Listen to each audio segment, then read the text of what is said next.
Juges, chapitre 1. Après la mort de Josué, les enfants d'Israël consultèrent l'Éternel en disant: Qui de nous montera le premier contre les Cananéens pour les attaquer? L'Éternel répondit: Juda montera. Voici, j'ai livré le pays entre ses mains. Et Juda dit à Siméon, son frère: Monte avec moi dans le pays qui m'est échu par le sort, et nous combattrons les Cananéens. J'irai aussi avec toi dans celui qui t'est tombé en partage. Et Siméon alla avec lui. Juda monta, et l'Éternel livra entre leurs mains les Cananéens et les Phéréziens. Ils battirent 10 000 hommes à Bézek. Ils trouvèrent Adoni-Bézek à Bézek, ils l'attaquèrent, et ils battirent les Cananéens et les Phéréziens. Adoni-Bézek prit la fuite.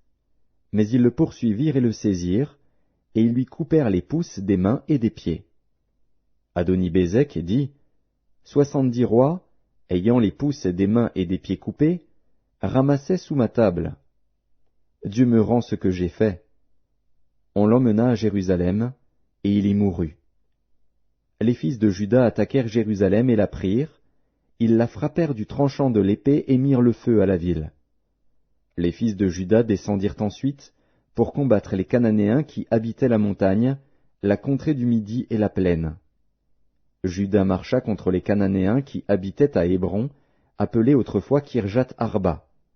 Et il battit Shéshaï, Aïman et Talmaï. De là il marcha contre les habitants de Débir. Débir s'appelait autrefois Kirjat Sépher. Caleb dit: Je donnerai ma fille Aksa pour femme à celui qui battra Kirjat Sépher et qui la prendra. Othniel, fils de Kénaz, frère cadet de Caleb, s'en empara. Et Caleb lui donna pour femme sa fille Aksa. Lorsqu'elle fut entrée chez Othniel, elle le sollicita de demander à son père un champ. Elle descendit de dessus son âne, et Caleb lui dit: Qu'as-tu? Elle lui répondit: Fais-moi un présent, car tu m'as donné une terre du Midi. Donne-moi aussi des sources d'eau. Et Caleb lui donna les sources supérieures et les sources inférieures. Les fils du Kénien, beau-père de Moïse, montèrent de la ville des palmiers, avec les fils de Juda, dans le désert de Juda au midi d'Arad, et ils allèrent s'établir parmi le peuple. Juda se mit en marche avec Siméon, son frère, et ils battirent les Cananéens qui habitaient à Tséphat. Ils dévouèrent la ville par interdit, et on l'appela Horma. Juda s'empara encore de Gaza et de son territoire, d'Ascalon et de son territoire, et d'Écron et de son territoire. L'Éternel fut avec Juda.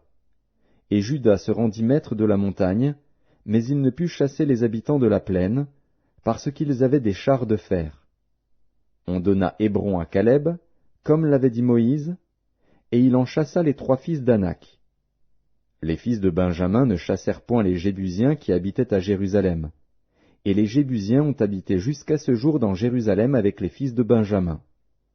La maison de Joseph monta aussi contre Béthel, et l'Éternel fut avec eux. La maison de Joseph fit explorer Béthel, qui s'appelait autrefois Luz.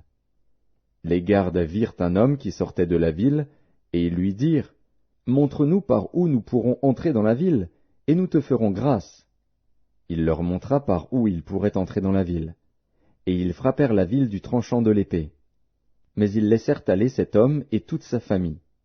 Cet homme se rendit dans le pays des Hétiens. Il bâtit une ville, et lui donna le nom de Luz, nom qu'elle a porté jusqu'à ce jour. Manassé ne chassa point les habitants de Beth-Shean et des villes de son ressort, de Tahanak et des villes de son ressort, de Dor et des villes de son ressort, de Gibléam et des villes de son ressort, de Megiddo et des villes de son ressort. Et les Cananéens voulurent rester dans ce pays. Lorsqu'Israël fut assez fort, il assujettit les Cananéens à un tribut, mais il ne les chassa point.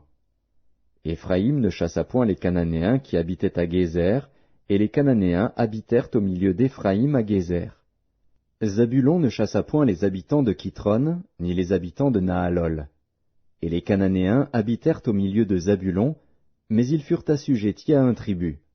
Azer ne chassa point les habitants d'Akko, ni les habitants de Sidon, ni ceux d'Aklal, d'Akzib, de Helba, d'Afik et de Rehob. Et les Azérites habitèrent au milieu des Cananéens, habitants du pays, car ils ne les chassèrent point. Nephtali ne chassa point les habitants de Beth-Shemesh, ni les habitants de Beth-Anath, et il habita au milieu des Cananéens, habitants du pays, mais les habitants de Beth-Shemesh et de Beth-Anath furent assujettis à un tribut. Les Amoréens repoussèrent dans la montagne les fils de Dan, et ne les laissèrent pas descendre dans la plaine. Les Amoréens voulurent rester à Ar-Hérès, à Ajalon et à Shaalbim, mais la main de la maison de Joseph s'appesantit sur eux, et ils furent assujettis à un tribut. Le territoire des Amoréens s'étendait depuis la montée d'Akrabim, depuis Séla, et en dessus. Juges, chapitre 2. Un envoyé de l'Éternel monta de Gilgal à Bokim, et dit, « Je vous ai fait monter hors d'Égypte, et je vous ai amené dans le pays que j'ai juré à vos pères de vous donner. J'ai dit, jamais je ne romprai mon alliance avec vous. Et vous, vous ne traiterez point alliance avec les habitants de ce pays, vous renverserez leurs autels. Mais vous n'avez point obéi à ma voix. Pourquoi avez-vous fait cela? J'ai dit alors, je ne les chasserai point devant vous, mais ils seront à vos côtés, et leurs dieux vous seront un piège. Lorsque l'envoyé de l'Éternel eut dit ces paroles à tous les enfants d'Israël, le peuple éleva la voix et pleura. Ils donnèrent à ce lieu le nom de Bokim, et ils y offrirent des sacrifices à l'Éternel. Josué renvoya le peuple, et les enfants d'Israël allèrent chacun dans son héritage pour prendre possession du pays. Le peuple servit l'Éternel pendant toute la vie de Josué, et pendant toute la vie des anciens qui survécurent à Josué et qui avaient vu toutes les grandes choses que l'Éternel avait faites en faveur d'Israël. Josué, fils de Nun, serviteur de l'Éternel, mourut âgé de 110 ans. On l'ensevelit dans le territoire qu'il avait eu en partage, à Timnath-Hérès, dans la montagne d'Éphraïm, au nord de la montagne de Gaash. Toute cette génération fut recueillie auprès de ses pères, et il s'éleva après elle une autre génération qui ne connaissait point l'Éternel, ni ce qu'il avait fait en faveur d'Israël. Les enfants d'Israël firent alors ce qui déplaît à l'Éternel, et ils servirent les Baals.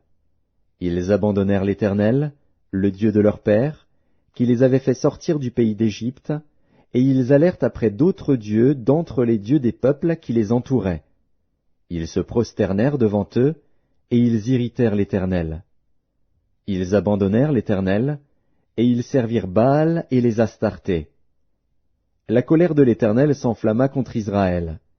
Il les livra entre les mains de pillards qui les pillèrent, il les vendit entre les mains de leurs ennemis d'alentour, et ils ne purent plus résister à leurs ennemis. Partout où ils allaient, la main de l'Éternel était contre eux pour leur faire du mal, comme l'Éternel l'avait dit, comme l'Éternel le leur avait juré. Ils furent ainsi dans une grande détresse. L'Éternel suscita des juges, afin qu'ils les délivrassent de la main de ceux qui les pillaient. Mais ils n'écoutèrent pas même leurs juges, car ils se prostituèrent à d'autres dieux, se prosternèrent devant eux. Ils se détournèrent promptement de la voie qu'avaient suivie leur père, et ils n'obéirent point comme eux au commandement de l'Éternel. Lorsque l'Éternel leur suscitait des juges, l'Éternel était avec le juge, et il les délivrait de la main de leurs ennemis pendant toute la vie du juge. Car l'Éternel avait pitié de leurs gémissements contre ceux qui les opprimaient et les tourmentaient. Mais, à la mort du juge, ils se corrompaient de nouveau plus que leur père, en allant après d'autres dieux pour les servir et se prosterner devant eux, et ils persévéraient dans la même conduite et le même endurcissement. Alors la colère de l'Éternel s'enflamma contre Israël, et il dit, « Puisque cette nation a transgressé mon alliance que j'avais prescrite à ses pères, et puisqu'ils n'ont point obéi à ma voix, je ne chasserai plus devant eux aucune des nations que Josué laissa quand il mourut. C'est ainsi que je mettrai par elles Israël à l'épreuve, pour savoir s'ils prendront garde ou non de suivre la voie de l'Éternel, comme leurs pères y ont pris garde. » Et l'Éternel laissa en repos ces nations qu'il n'avait pas livrées entre les mains de Josué, et il ne se hâta point de les chasser. Juges, chapitre 3. Voici les nations que l'Éternel laissa pour éprouver par elles Israël, tous ceux qui n'avaient pas connu toutes les guerres de Canaan. Il voulait seulement que les générations des enfants d'Israël connussent et apprissent la guerre, ceux qui ne l'avaient pas connue auparavant. Ces nations étaient les 5 princes des Philistins, tous les Cananéens, les Sidoniens et les Héviens qui habitaient la montagne du Liban, depuis la montagne de Baal-Hermon jusqu'à l'entrée de Hamath. Ces nations servirent à mettre Israël à l'épreuve, afin que l'Éternel sût s'ils obéiraient au commandement qu'il avait prescrit à leur père par Moïse. Et les enfants d'Israël habitèrent au milieu des Cananéens, des Hétiens, des Amoréens, des Phéréziens, des Héviens et des Jébusiens. Ils prirent leurs filles pour femmes, ils donnèrent à leurs fils leurs propres filles, et ils servirent leurs dieux. Les enfants d'Israël firent ce qui déplaît à l'Éternel, ils oublièrent l'Éternel, et ils servirent les Baals et les idoles. La colère de l'Éternel s'enflamma contre Israël, et il les vendit entre les mains de Cushan-Rishéataïm, roi de Mésopotamie. Et les enfants d'Israël furent asservis 8 ans à Cushan-Rishéataïm. Les enfants d'Israël crièrent à l'Éternel, et l'Éternel leur suscita un libérateur qui les délivra, Othniel, fils de Kénaz, frère cadet de Caleb. L'esprit de l'Éternel fut sur lui. Il devint juge en Israël, et il partit pour la guerre. L'Éternel livra entre ses mains Cushan-Rishéataïm, roi de Mésopotamie, et sa main fut puissante contre Cushan-Rishéataïm. Le pays fut en repos pendant 40 ans, et Othniel, fils de Kénaz, mourut. Les enfants d'Israël firent encore ce qui déplaît à l'Éternel, et l'Éternel fortifia Églon, roi de Moab, contre Israël, parce qu'ils avaient fait ce qui déplaît à l'Éternel. Églon réunit à lui les fils d'Ammon et les Amalécites, et il se mit en marche. Il battit Israël, et ils s'emparèrent de la ville des palmiers. Et les enfants d'Israël furent asservis 18 ans à Églon, roi de Moab. Les enfants d'Israël crièrent à l'Éternel, et l'Éternel leur suscita un libérateur, Éhud, fils de Guéra, benjamite, qui ne se servait pas de la main droite. Les enfants d'Israël envoyèrent par lui un présent à Églon, roi de Moab. Éhud se fit une épée à 2 tranchants, longue d'une coudée, et il la ceignit sous ses vêtements, au côté droit. Il offrit le présent à Églon, roi de Moab. Or Églon était un homme très gras. Lorsqu'il eut achevé d'offrir le présent, il renvoya les gens qui l'avaient apporté.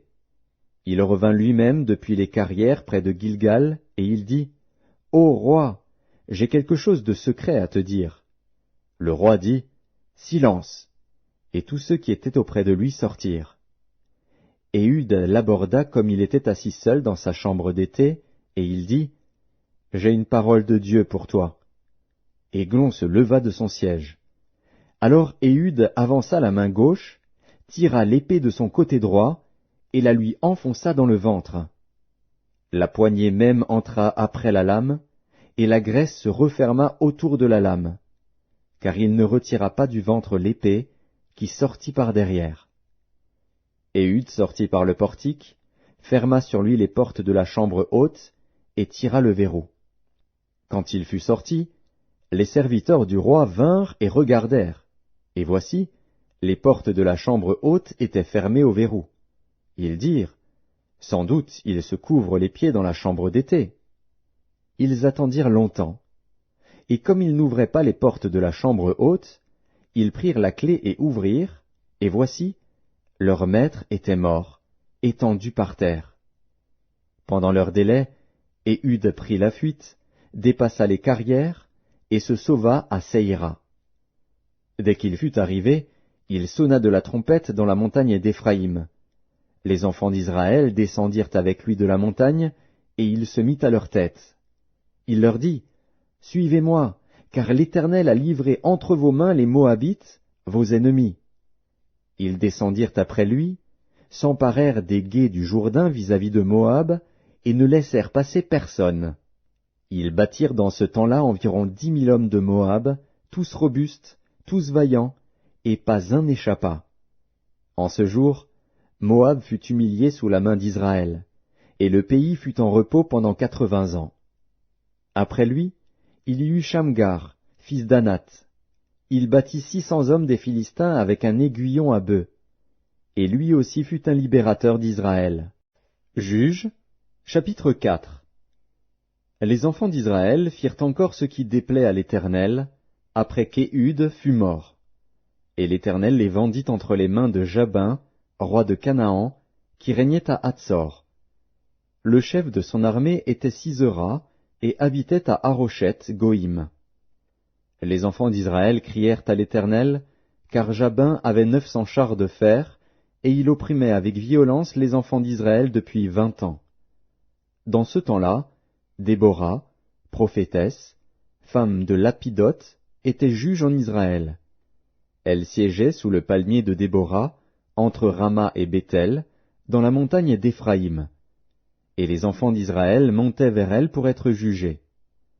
Elle envoya appeler Barak, fils d'Abinoam, de Kédesh-Nephtali, et elle lui dit, « N'est-ce pas l'ordre qu'a donné l'Éternel, le Dieu d'Israël?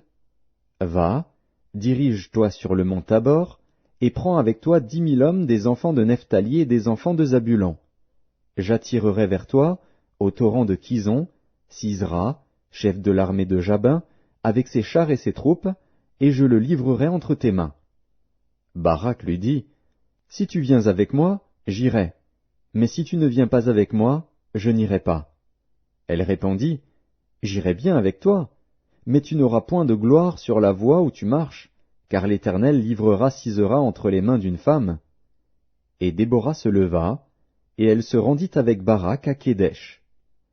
Barak convoqua Zabulon et Nephtali à Kédesh. 10 000 hommes marchèrent à sa suite, et Déborah partit avec lui.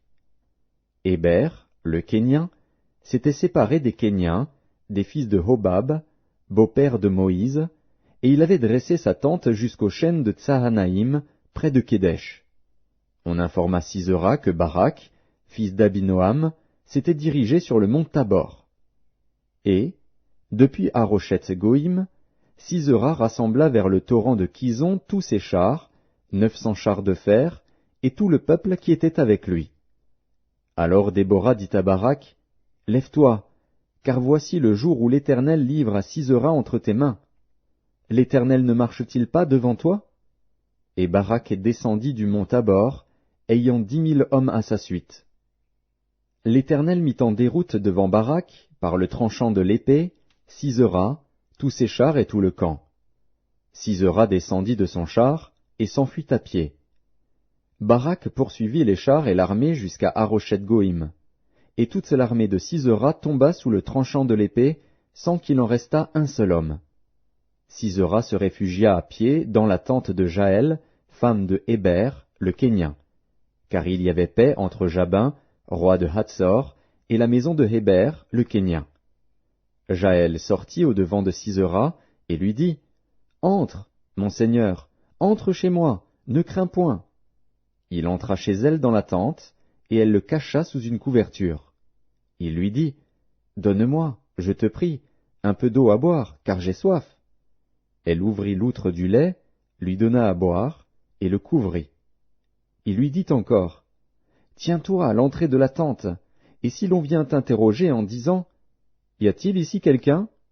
tu répondras, « Non. » Jaël, femme de Héber, saisit un pieu de la tente, prit en main le marteau, s'approcha de lui doucement, et lui enfonça dans la tempe le pieu, qui pénétra en terre. Il était profondément endormi et accablé de fatigue, et il mourut. Comme Barak poursuivait Sisera, Jaël sortit à sa rencontre et lui dit, « Viens, et je te montrerai l'homme que tu cherches. » Il entra chez elle, et voici, Sisera était étendu mort, le pieu dans la tempe. En ce jour, Dieu humilia Jabin, roi de Canaan, devant les enfants d'Israël. Et la main des enfants d'Israël s'appesantit de plus en plus sur Jabin, roi de Canaan, jusqu'à ce qu'ils eussent exterminé Jabin, roi de Canaan. Juges, chapitre 5. En ce jour-là, Déborah chanta ce cantique avec Barak, fils d'Abinoam. Des chefs se sont mis à la tête du peuple en Israël, et le peuple s'est montré prêt à combattre. Bénissez-en l'Éternel. Roi, écoutez, Princes, prêtez l'oreille. Je chanterai, oui, je chanterai à l'Éternel, je chanterai à l'Éternel, le Dieu d'Israël. Ô Éternel, quand tu sortis de Séhir, quand tu t'avanças des champs d'Édom, la terre trembla, et les cieux se fondirent et les nuées se fondirent en eau. Les montagnes s'ébranlèrent devant l'Éternel, ce Sinaï devant l'Éternel, le Dieu d'Israël. Au temps de Shamgar, fils d'Anath, au temps de Jaël, les routes étaient abandonnées, et ceux qui voyageaient prenaient des chemins détournés. Les chefs étaient sans force en Israël, sans force, quand je me suis levé, moi, Déborah, quand je me suis levé comme une mère en Israël. Il avait choisi de nouveaux dieux. Alors la guerre était aux portes. On ne voyait ni bouclier, ni lance chez 40 milliers en Israël. Mon cœur est aux chefs d'Israël, à ceux du peuple qui se sont montrés prêts à combattre. Bénissez l'Éternel. Vous qui montez de blanches ânesses, vous qui avez pour siège des tapis, et vous qui marchez sur la route, chantez. Que de leur voix les archers, du milieu des abreuvoirs, célèbrent les bienfaits de l'Éternel, les bienfaits de son conducteur en Israël. Alors le peuple de l'Éternel descendit aux portes. Réveille-toi, réveille-toi, Déborah. Réveille-toi, réveille-toi, dis un cantique. Lève-toi, Barak, et emmène tes captifs, fils d'Abinoam. Alors un reste du peuple triompha des puissants, l'Éternel me donna la victoire sur les héros. D'Éphraïm arrivèrent les habitants d'Amalek. À ta suite marcha Benjamin parmi ta troupe. De Makir vinrent des chefs, et de Zabulon des commandants. Les princes d'Issachar furent avec Déborah, et Issachar suivit Barak. Il fut envoyé sur ses pas dans la vallée. Près des ruisseaux de Ruben, grandes furent les résolutions du cœur. Pourquoi es-tu resté au milieu des étables à écouter le bêlement des troupeaux? Au ruisseau de Ruben, grandes furent les délibérations du cœur. Galaad, au-delà du Jourdain, n'a pas quitté sa demeure. Pourquoi Dan s'est-il tenu sur les navires? Azer s'est assis sur le rivage de la mer et s'est reposé dans ses ports. Zabulon est un peuple qui affronta la mort, et Nephtali de même, sur les hauteurs des champs. Les rois vinrent, ils combattirent, alors combattirent les rois de Canaan, à Tahanak, aux eaux de Megiddo. Ils ne remportèrent nul butin, nul argent. Des cieux ont combattu, de leurs sentiers les étoiles combattirent contre Sisera. Le torrent de Kison les a entraînés, le torrent des anciens temps, le torrent de Kison. Mon âme, foule aux pieds les héros. Alors les talons des chevaux retentirent, à la fuite précipités de leurs guerriers. Maudissez mes roses, dit l'ange de l'Éternel, maudissez, maudissez ses habitants, car ils ne vinrent pas au secours de l'Éternel, au secours de l'Éternel, parmi les hommes vaillants. Bénie soit entre les femmes Jaël, femme de Héber, le Kénien. Bénie soit-elle entre les femmes qui habitent sous les tentes. Il demanda de l'eau, elle a donné du lait, dans la coupe d'honneur elle a présenté de la crème. D'une main elle a saisi le pieu, et de sa droite le marteau des travailleurs. Elle a frappé Sisera, lui a fendu la tête, fracassé et transpercé la tempe. Au pied de Jaël il s'est affaissé, il est tombé, il s'est couché. À ses pieds il s'est affaissé, il est tombé. Là où il s'est affaissé, là il est tombé sans vie. Par la fenêtre, à travers le treillis, la mère de Sisera regarde, et s'écrie, « Pourquoi son char tarde-t-il à venir? Pourquoi ses chars vont-ils si lentement ?» Les plus sages d'entre ces femmes lui répondent, et elle se répond à elle-même, « Ne trouve-t-il pas du butin? Ne le partage-t-il pas? Une jeune fille, 2 jeunes filles par homme, du butin en vêtements de couleur pour Sisera, du butin en vêtements de couleur, brodé, un vêtement de couleur, 2 vêtements brodés, pour le cou du vainqueur. Périssent ainsi tous tes ennemis, ô Éternel. Ceux qui l'aiment sont comme le soleil, quand il paraît dans sa force. Le pays fut en repos pendant 40 ans. Juges, chapitre 6. Les enfants d'Israël firent ce qui déplaît à l'Éternel, et l'Éternel les livra entre les mains de Madian pendant 7 ans. La main de Madian fut puissante contre Israël. Pour échapper à Madian, les enfants d'Israël se retiraient dans les ravins des montagnes, dans les cavernes et sur les rochers fortifiés. Quand Israël avait semé, Madian montait avec Amalek et les fils de l'Orient, et ils marchaient contre lui. Ils campaient en face de lui, détruisaient les productions du pays jusque vers Gaza, et ne laissaient en Israël ni vivres, ni brebis, ni bœufs, ni ânes. Car ils montaient avec leurs troupeaux et leurs tentes, ils arrivaient comme une multitude de sauterelles, ils étaient innombrables, eux et leurs chameaux, et ils venaient dans le pays pour le ravager. Israël fut très malheureux à cause de Madian, et les enfants d'Israël crièrent à l'Éternel.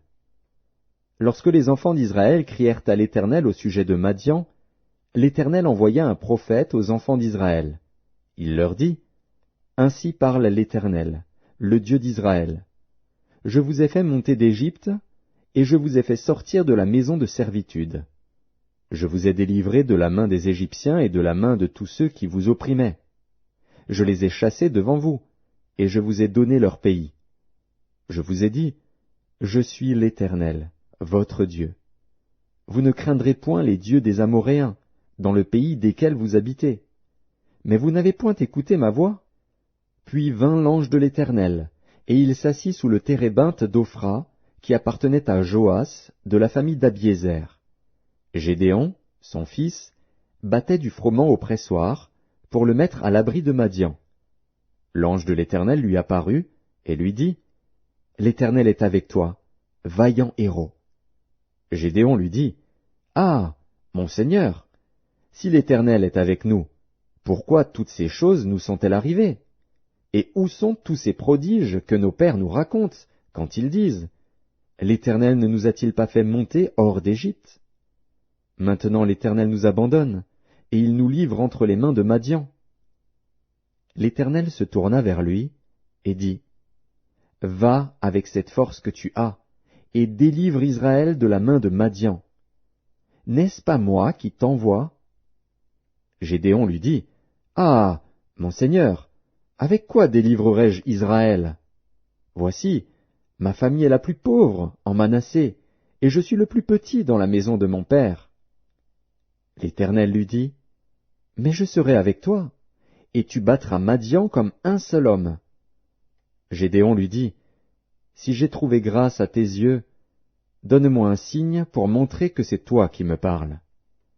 Ne t'éloigne point d'ici jusqu'à ce que je revienne auprès de toi, que j'apporte mon offrande, et que je la dépose devant toi. » Et l'Éternel dit, « Je resterai jusqu'à ce que tu reviennes. » Gédéon entra, prépara un chevreau, et fit avec un épha de farine des pains sans levain. Il mit la chair dans un panier et le jus dans un pot, les lui apporta sous le térébinthe, et les présenta. L'ange de Dieu lui dit, « Prends la chair et les pains sans levain, pose-les sur ce rocher, et répands le jus. » Et il fit ainsi. L'ange de l'Éternel avança l'extrémité du bâton qu'il avait à la main, et toucha la chair et les pains sans levain. Alors il s'éleva du rocher un feu qui consuma la chair et les pains sans levain, et l'ange de l'Éternel disparut à ses yeux. Gédéon, voyant que c'était l'ange de l'Éternel, dit, « Malheur à moi, Seigneur Éternel, car j'ai vu l'ange de l'Éternel face à face. » Et l'Éternel lui dit, « Sois en paix, ne crains point, tu ne mourras pas. » Gédéon bâtit là un autel à l'Éternel, et lui donna pour nom l'Éternel paix. Il existe encore aujourd'hui à Ophra, qui appartenait à la famille d'Abiézer. Dans la même nuit, l'Éternel dit à Gédéon, « Prends le jeune taureau de ton père, et un second taureau de 7 ans. Renverse l'autel de Baal qui est à ton père, et abat le pieu sacré qui est dessus. Tu bâtiras ensuite et tu disposeras, sur le haut de ce rocher, un autel à l'Éternel ton Dieu. Tu prendras le second taureau, et tu offriras un holocauste, avec le bois de l'idole que tu auras abattu. » Gédéon prit 10 hommes parmi ses serviteurs, et fit ce que l'Éternel avait dit. Mais, comme il craignait la maison de son père et les gens de la ville, il l'exécuta de nuit et non de jour. Lorsque les gens de la ville se furent levés de bon matin, voici, l'autel de Baal était renversé, le pieu sacré placé dessus était abattu, et le second taureau était offert en holocauste sur l'autel qui avait été bâti. Ils se dirent l'un à l'autre, « Qui a fait cela ?» Et ils s'informèrent et firent des recherches. On leur dit, « C'est Gédéon, fils de Joas, qui a fait cela. » Alors les gens de la ville dirent à Joas, « Fais sortir ton fils, et qu'il meure, car il a renversé l'autel de Baal et abattu le pieu sacré qui était dessus. » Joas répondit à tous ceux qui se présentèrent à lui, « Est-ce à vous de prendre parti pour Baal? Est-ce à vous de venir à son secours? Quiconque prendra parti pour Baal mourra avant que le matin vienne. Si Baal est un dieu, qu'il plaide lui-même sa cause, puisqu'on a renversé son autel. » Et en ce jour l'on donna à Gédéon le nom de Jérubbaal, en disant, « Que Baal plaide contre lui, puisqu'il a renversé son autel. » Tout Madian, Amalek et les fils de l'Orient se rassemblèrent. Ils passèrent le Jourdain et campèrent dans la vallée de Jizréel. Gédéon fut revêtu de l'Esprit de l'Éternel. Il sonna de la trompette, et Abiézer fut convoqué pour marcher à sa suite. Il envoya des messagers dans tout Manassé, qui fut aussi convoqué pour marcher à sa suite. Il envoya des messagers dans Azer, dans Zabulon et dans Nephtali, qui montèrent à leur rencontre. Gédéon dit à Dieu, « Si tu veux délivrer Israël par ma main, comme tu l'as dit, voici, je vais mettre une toison de laine dans l'air. Si la toison seule se couvre de rosée et que tout le terrain reste sec, je connaîtrai que tu délivreras Israël par ma main, comme tu l'as dit. » Et il arriva ainsi. Le jour suivant, il se leva de bon matin, pressa la toison, et en fit sortir la rosée, qui donna de l'eau plein une coupe. Gédéon dit à Dieu, « Que ta colère ne s'enflamme point contre moi, et je ne parlerai plus que cette fois. Je voudrais seulement faire encore une épreuve avec la toison. Que la toison seule reste sèche, et que tout le terrain se couvre de rosée. » Et Dieu fit ainsi cette nuit-là. La toison seule resta sèche, et tout le terrain se couvrit de rosée. Juges, chapitre 7. Jérubbaal, qui est Gédéon, et tout le peuple qui était avec lui, se levèrent de bon matin, et campèrent près de la source de Harod. Le camp de Madian était au nord de Gédéon, vers la colline de Morée, dans la vallée. L'Éternel dit à Gédéon, « Le peuple que tu as avec toi est trop nombreux pour que je livre Madian entre ses mains. Il pourrait en tirer gloire contre moi, et dire, « C'est ma main qui m'a délivré. » Publie donc ceci aux oreilles du peuple. Que celui qui est craintif et qui a peur s'en retourne et s'éloigne de la montagne de Galaad. 22 000 hommes parmi le peuple s'en retournèrent, et il en resta 10 000. L'Éternel dit à Gédéon, « Le peuple est encore trop nombreux. Fais-les descendre vers l'eau, et là je t'en ferai le triage.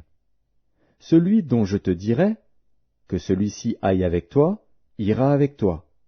Et celui dont je te dirai, que celui-ci n'aille pas avec toi, n'ira pas avec toi. » Gédéon fit descendre le peuple vers l'eau, et l'Éternel dit à Gédéon, « Tous ceux qui laperont l'eau avec la langue comme lappe le chien, tu les sépareras de tous ceux qui se mettront à genoux pour boire. » Ceux qui lapèrent l'eau en la portant à la bouche avec leurs mains furent au nombre de 300 hommes, et tout le reste du peuple se mit à genoux pour boire. Et l'Éternel dit à Gédéon, « C'est par les 300 hommes qui ont lapé que je vous sauverai et que je livrerai Madian entre tes mains. Que tout le reste du peuple s'en aille chacun chez soi. » On prit les vivres du peuple et ses trompettes. Puis Gédéon renvoya tous les hommes d'Israël chacun dans sa tente, et il retint les 300 hommes. Le camp de Madian était au-dessous de lui dans la vallée. L'Éternel dit à Gédéon pendant la nuit, « Lève-toi, descends au camp, car je l'ai livré entre tes mains. Si tu crains de descendre, descends-y avec Pura, ton serviteur. Tu écouteras ce qu'ils diront, et après cela tes mains seront fortifiées.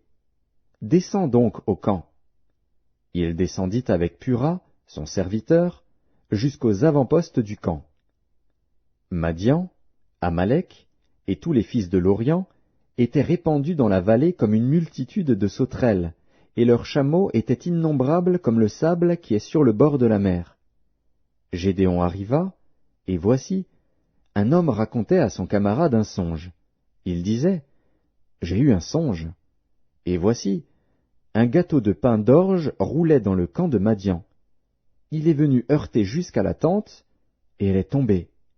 Il l'a retournée sans dessus-dessous, et elle a été renversée. Son camarade répondit et dit, « Ce n'est pas autre chose que l'épée de Gédéon, fils de Joas, homme d'Israël. Dieu a livré entre ses mains Madian et tout le camp. » Lorsque Gédéon eut entendu le récit du songe et son explication, il se prosterna, revint au camp d'Israël et dit, « Levez-vous, car l'Éternel a livré entre vos mains le camp de Madian. » Il divisa en 3 corps les 300 hommes, et il leur remit à tous des trompettes et des cruches vides, avec des flambeaux dans les cruches. Il leur dit, « Vous me regarderez et vous ferez comme moi. Dès que j'aborderai le camp, vous ferez ce que je ferai. Et quand je sonnerai de la trompette, moi et tous ceux qui seront avec moi, vous sonnerez aussi de la trompette tout autour du camp, et vous direz, « Pour l'Éternel et pour Gédéon. » Gédéon et les 100 hommes qui étaient avec lui arrivèrent aux abords du camp au commencement de la veille du milieu, comme on venait de placer les gardes. Ils sonnèrent de la trompette et brisèrent les cruches qu'ils avaient à la main. Les 3 corps sonnèrent de la trompette et brisèrent les cruches. Ils saisirent de la main gauche les flambeaux et de la main droite les trompettes pour sonner, et ils s'écrièrent, « Épée pour l'Éternel et pour Gédéon !» Ils restèrent chacun à sa place autour du camp, et tout le camp se mit à courir, à pousser des cris et à prendre la fuite. Les 300 hommes sonnèrent encore de la trompette, et, dans tout le camp, l'Éternel leur fit tourner l'épée les uns contre les autres. Le camp s'enfuit jusqu'à Beth-Shitta vers Tseréra, jusqu'au bord d'Abel-Méhola près de Tabat. Les hommes d'Israël se rassemblèrent, ceux de Nephtali, d'Azer et de tout Manassé, et ils poursuivirent Madian. Gédéon envoya des messagers dans toute la montagne d'Éphraïm pour dire, « Descendez à la rencontre de Madian, et coupez-leur le passage des eaux jusqu'à Beth-Bara et celui du Jourdain. » Tous les hommes d'Éphraïm se rassemblèrent, et ils s'emparèrent du passage des eaux jusqu'à Beth-Bara et de celui du Jourdain. Ils saisirent 2 chefs de Madian, Oreb et Zib. Ils tuèrent Oreb au rocher d'Oreb, et ils tuèrent Zib au pressoir de Zib. Ils poursuivirent Madian, et ils apportèrent les têtes d'Oreb et de Zib à Gédéon de l'autre côté du Jourdain. Juges, chapitre 8. Les hommes d'Éphraïm dirent à Gédéon, « Que signifie cette manière d'agir envers nous?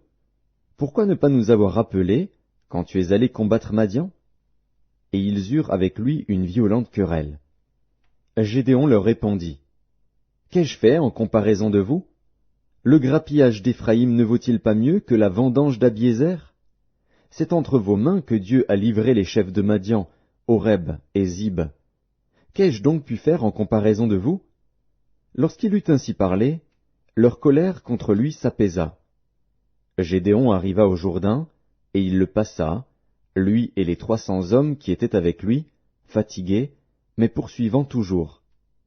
Il dit aux gens de Succoth, « Donnez, je vous prie, quelque pain au peuple qui m'accompagne, car ils sont fatigués, et je suis à la poursuite de Zébar et de Tsalmuna, roi de Madian. » Les chefs de Succoth répondirent, « La main de Zébar et de Tsalmuna est-elle déjà en ton pouvoir, pour que nous donnions du pain à ton armée? » Et Gédéon dit, « Eh bien, lorsque l'Éternel aura livré entre mes mains Zébar et Tsalmuna, je broierai votre chair avec des épines du désert et avec des chardons. » De là il monta à Pénuel, et il fit aux gens de Pénuel la même demande. Ils lui répondirent comme avaient répondu ceux de Succoth. Et il dit aussi aux gens de Pénuel, « Quand je reviendrai en paix, je renverserai cette tour. » Zébar et Tsalmuna étaient à Karkor et leur armée avec eux, environ 15 000 hommes, tous ceux qui étaient restés de l'armée entière des fils de l'Orient. 120 000 hommes tirant l'épée avaient été tués. Gédéon monta par le chemin de ceux qui habitent sous les tentes, à l'orient de Nobar et de Jogbéa, et il battit l'armée qui se croyait en sûreté. Dzébar et Tsalmuna prirent la fuite. Gédéon les poursuivit, il s'empara des 2 rois de Madian, Dzébar et Tsalmuna, et il mit en déroute toute l'armée. Gédéon, fils de Joas, revint de la bataille par la montée de Hérès. Il saisit d'entre les gens de Sukkot un jeune homme qui l'interrogea, et qui lui mit par écrit les noms des chefs et des anciens de Sukkot, 77 hommes. Puis il vint auprès des gens de Sukkot, et dit, « Voici Dzébar et Tsalmuna, au sujet desquels vous m'avez insulté, en disant, « La main de Dzébar et de Tsalmuna est-elle déjà en ton pouvoir, pour que nous donnions du pain à tes hommes fatigués ?» Et il prit les anciens de la ville, et châtia les gens de Sukkot avec des épines du désert et avec des chardons. Il renversa aussi la tour de Pénuel, et tua les gens de la ville. Il dit à Dzébar et à Tsalmuna, « Comment étaient les hommes que vous avez tués au Tabor ?» Ils répondirent, « Ils étaient comme toi, chacun avait l'air d'un fils de roi. » Il dit, « C'étaient mes frères, fils de ma mère. L'Éternel est vivant, si vous les eussiez laissés vivre, je ne vous tuerais pas. » Et il dit à Jéter, son premier-né, « Lève-toi, tue-les. » Mais le jeune homme ne tira point son épée, parce qu'il avait peur, car il était encore un enfant. Dzébar et Tsalmuna dirent, « Lève-toi toi-même, et tue-nous, car tel est l'homme, telle est sa force. » Et Gédéon se leva, et tua Dzébar et Tsalmuna. Il prit ensuite les croissants qui étaient au cou de leurs chameaux. Les hommes d'Israël dirent à Gédéon, « Domine sur nous, et toi, et ton fils, et le fils de ton fils, car tu nous as délivrés de la main de Madian. » Gédéon leur dit, « Je ne dominerai point sur vous, et mes fils ne domineront point sur vous. C'est l'Éternel qui dominera sur vous. » Gédéon leur dit, « J'ai une demande à vous faire. Donnez-moi chacun les anneaux que vous avez eus pour butin. » Les ennemis avaient des anneaux d'or, car ils étaient ismaélites. Ils dirent, « Nous les donnerons volontiers. » Et ils étendirent un manteau, sur lequel chacun jeta les anneaux de son butin. Le poids des anneaux d'or que demanda Gédéon fut de 1700 cycles d'or, sans les croissants, les pendants d'oreilles, et les vêtements de pourpre que portaient les rois de Madian, et sans les colliers qui étaient au cou de leurs chameaux. Gédéon en fit un éphod, et il le plaça dans sa ville, à Ophra, où il devint l'objet des prostitutions de tout Israël. Et il fut un piège pour Gédéon et pour sa maison. Madian fut humilié devant les enfants d'Israël, et il ne leva plus la tête. Et le pays fut en repos pendant 40 ans, durant la vie de Gédéon. Jérubbaal, fils de Joas, s'en retourna, et demeura dans sa maison. Gédéon eut 70 fils, issus de lui, car il eut plusieurs femmes. Sa concubine, qui était à Sichem, lui enfanta aussi un fils, à qui on donna le nom d'Abimélec. Gédéon, fils de Joas, mourut après une heureuse vieillesse, et il fut enterré dans le sépulcre de Joas, son père, à Ophra, qui appartenait à la famille d'Abiézer. Lorsque Gédéon fut mort, les enfants d'Israël recommencèrent à se prostituer au Baal, et ils prirent Baal-Bérith pour leur Dieu. Les enfants d'Israël ne se souvinrent point de l'Éternel, leur Dieu, qui les avait délivrés de la main de tous les ennemis qui les entouraient. Et ils n'eurent point d'attachement pour la maison de Jérubbaal, de Gédéon, après tout le bien qu'il avait fait à Israël. Juges, chapitre 9. Abimélec, fils de Jérubbaal, se rendit à Sichem vers les frères de sa mère, et voici comment il leur parla, ainsi qu'à toute la famille de la maison du père de sa mère. Dites, je vous prie, aux oreilles de tous les habitants de Sichem, vaut-il mieux pour vous que 70 hommes, tous fils de Jérubbaal, dominent sur vous, ou qu'un seul homme domine sur vous? Et souvenez-vous que je suis votre os et votre chair. » Les frères de sa mère répétèrent pour lui toutes ces paroles aux oreilles de tous les habitants de Sichem, et leur cœur inclina en faveur d'Abimélec, car ils se disaient, « C'est notre frère. » Ils lui donnèrent 70 cycles d'argent, qu'ils enlevèrent de la maison de Baal-Bérith. Abimélec s'en servit pour acheter des misérables et des turbulents qui allèrent après lui. Il vint dans la maison de son père à Ophra, et il tua ses frères, fils de Jérubbaal, 70 hommes, sur une même pierre. Il n'échappa que Jotham, le plus jeune fils de Jérubbaal, car il s'était caché. Tous les habitants de Sichem et toute la maison de Milo se rassemblèrent, ils vinrent et proclamèrent roi Abimélec près du chêne planté dans Sichem. Jotham en fut informé. Il alla se placer sur le sommet de la montagne de Garizim, et voici ce qu'il leur cria à haute voix. « Écoutez-moi, habitants de Sichem, et que Dieu vous écoute. » Les arbres partirent pour aller oindre un roi et le mettre à leur tête. Ils dirent à l'olivier, « Règne sur nous. » Mais l'olivier leur répondit, « Renoncerai-je à mon huile, qui m'assure les hommages de Dieu et des hommes, pour aller planer sur les arbres ?» Et les arbres dirent au figuier, « Viens, toi, règne sur nous. » Mais le figuier leur répondit, « Renoncerai-je à ma douceur et à mon excellent fruit, pour aller planer sur les arbres ?» Et les arbres dirent à la vigne, « Viens, toi, règne sur nous. » Mais la vigne leur répondit, « Renoncerai-je à mon vin, qui réjouit Dieu et les hommes, pour aller planer sur les arbres ?» Alors tous les arbres dirent au buisson d'épines, « Viens, toi, règne sur nous. » Et le buisson d'épines répondit aux arbres, « Si c'est de bonne foi que vous voulez moindre pour votre roi, venez, réfugiez-vous sous mon ombrage. Sinon, un feu sortira du buisson d'épines et dévorera les cèdres du Liban. Maintenant, est-ce de bonne foi et avec intégrité que vous avez agi en proclamant roi Abimélec? Avez-vous eu de la bienveillance pour Jérubbaal et sa maison? L'avez-vous traité selon les services qu'il a rendus? Car mon père a combattu pour vous, il a exposé sa vie, et il vous a délivré de la main de Madian.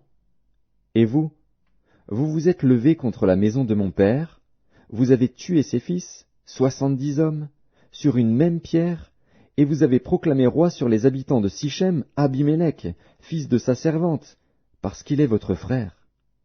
Si c'est de bonne foi et avec intégrité qu'en ce jour vous avez agi envers Jérubbaal et sa maison, eh bien, qu'Abimélec fasse votre joie, et que vous fassiez aussi la sienne.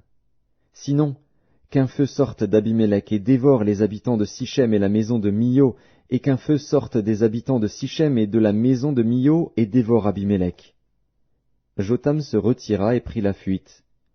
Il s'en alla à Bér, où il demeura loin d'Abimélec, son frère. Abimélec avait dominé 3 ans sur Israël. Alors Dieu envoya un mauvais esprit entre Abimélec et les habitants de Sichem, et les habitants de Sichem furent infidèles à Abimélec, afin que la violence commise sur les 70 fils de Jérubbaal reçût son châtiment, et que leur sang retombât sur Abimélec, leur frère, qui les avait tués, et sur les habitants de Sichem, qui l'avaient aidé à tuer ses frères. Les habitants de Sichem placèrent en embuscade contre lui, sur les sommets des montagnes, des gens qui dépouillaient tous ceux qui passaient près d'eux sur le chemin. Et cela fut rapporté à Abimélec. Gaal, fils d'Ébed, vint avec ses frères, et ils passèrent à Sichem. Les habitants de Sichem eurent confiance en lui. Ils sortirent dans la campagne, vendangèrent leurs vignes, foulèrent les raisins, et se livrèrent à des réjouissances. Ils entrèrent dans la maison de leur Dieu, ils mangèrent et burent, et ils maudirent Abimélec. Et Gaal, fils d'Ébed, disait, « Qui est Abimélec, et qu'est Sichem, pour que nous servions Abimélec? N'est-il pas fils de Jérubbaal, et Zébul n'est-il pas son commissaire? Servez les hommes de Hamor, père de Sichem. Mais nous, pourquoi servirions-nous Abimélec? Oh, si j'étais le maître de ce peuple, je renverserais Abimélec. » Et il disait d'Abimélec, « Renforce ton armée, mets-toi en marche. » Zébul, gouverneur de la ville, apprit ce que disait Gaal, fils d'Ébed, et sa colère s'enflamma. Il envoya secrètement des messagers à Abimélec pour lui dire, « Voici, Gaal, fils d'Ébed, et ses frères, sont venus à Sichem, et ils soulèvent la ville contre toi. Maintenant, pars de nuit, toi et le peuple qui est avec toi, et mets-toi en embuscade dans la campagne. Le matin, au lever du soleil, tu fondras avec impétuosité sur la ville, et lorsque Gaal et le peuple qui est avec lui sortiront contre toi, tu lui feras ce que tes forces permettront. » Abimélec et tout le peuple qui était avec lui partirent de nuit, et ils se mirent en embuscade près de Sichem, divisés en 4 corps. Gaal, fils d'Ébed, sortit, et il se tint à l'entrée de la porte de la ville. Abimélec et tout le peuple qui était avec lui se levèrent alors de l'embuscade. Gaal aperçut le peuple, et il dit à Zébul, « Voici un peuple qui descend du sommet des montagnes. » Zébul lui répondit, « C'est l'ombre des montagnes que tu prends pour des hommes. » Gaal, reprenant la parole, dit, « C'est bien un peuple qui descend des hauteurs du pays, et une troupe arrive par le chemin du chêne des devins. » Zébul lui répondit, « Où donc est ta bouche, toi qui disais, « Qui est Abimélec pour que nous le servions » N'est-ce point là le peuple que tu méprisais? Marche maintenant, livre-lui bataille. » Gaal s'avança à la tête des habitants de Sichem, et livra bataille à Abimélec. Poursuivi par Abimélec, il prit la fuite devant lui, et beaucoup d'hommes tombèrent morts jusqu'à l'entrée de la porte. Abimélec s'arrêta à Aruma, et Zébul chassa Gaal et ses frères, qui ne purent rester à Sichem. Le lendemain, le peuple sortit dans la campagne. Abimélec, qui en fut informé, prit sa troupe, la partagea en 3 corps, et se mit en embuscade dans la campagne. Ayant vu que le peuple sortait de la ville, il se leva contre eux, et les battit. Abimélec et les corps qui étaient avec lui se portèrent en avant, et se placèrent à l'entrée de la porte de la ville. 2 de ces corps se jetèrent sur tous ceux qui étaient dans la campagne, et les battirent. Abimélec attaqua la ville pendant toute la journée, il s'en empara, et tua le peuple qui s'y trouvait. Puis il rasa la ville, et y sema du sel. À cette nouvelle, tous les habitants de la tour de Sichem se rendirent dans la forteresse de la maison du dieu Bérith. On avertit Abimélec que tous les habitants de la tour de Sichem s'y étaient rassemblés. Alors Abimélec monta sur la montagne de Tsalmon, lui et tout le peuple qui était avec lui. Il prit en main une hache, coupa une branche d'arbre, l'enleva et la mit sur son épaule.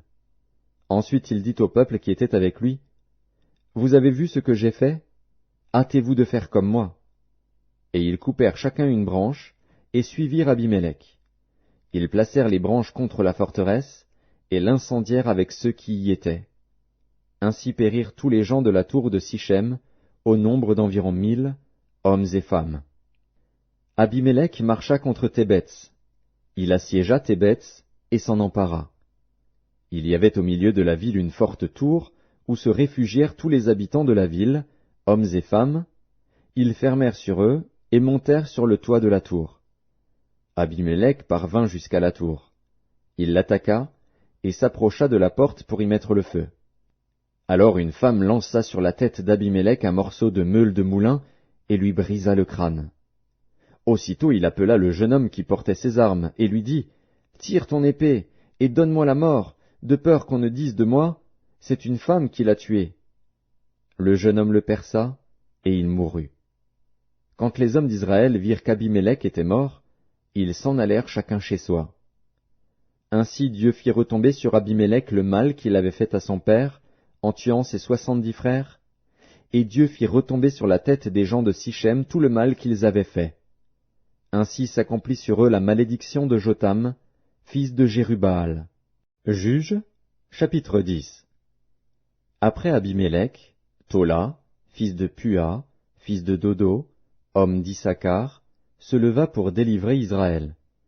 Il habitait à Shamir, dans la montagne d'Éphraïm. Il fut juge en Israël pendant 23 ans. Puis il mourut, et fut enterré à Shamir. Après lui, se leva Jaïr, le Galaadite, qui fut juge en Israël pendant 22 ans. Il avait 30 fils, qui montaient sur 30 ânons, et qui possédaient 30 villes, appelées encore aujourd'hui bourgs de Jaïr, et situées dans le pays de Galaad. Et Jaïr mourut, et fut enterré à Camon. Les enfants d'Israël firent encore ce qui déplaît à l'Éternel. Ils servirent les Baals et les Astartés, les dieux de Syrie, les dieux de Sidon, les dieux de Moab, les dieux des fils d'Ammon, et les dieux des Philistins, et ils abandonnèrent l'Éternel et ne le servirent plus. La colère de l'Éternel s'enflamma contre Israël, et il les vendit entre les mains des Philistins et entre les mains des fils d'Ammon. Ils opprimèrent et écrasèrent les enfants d'Israël cette année-là, et pendant 18 ans tous les enfants d'Israël qui étaient de l'autre côté du Jourdain dans le pays des Amoréens en Galaad.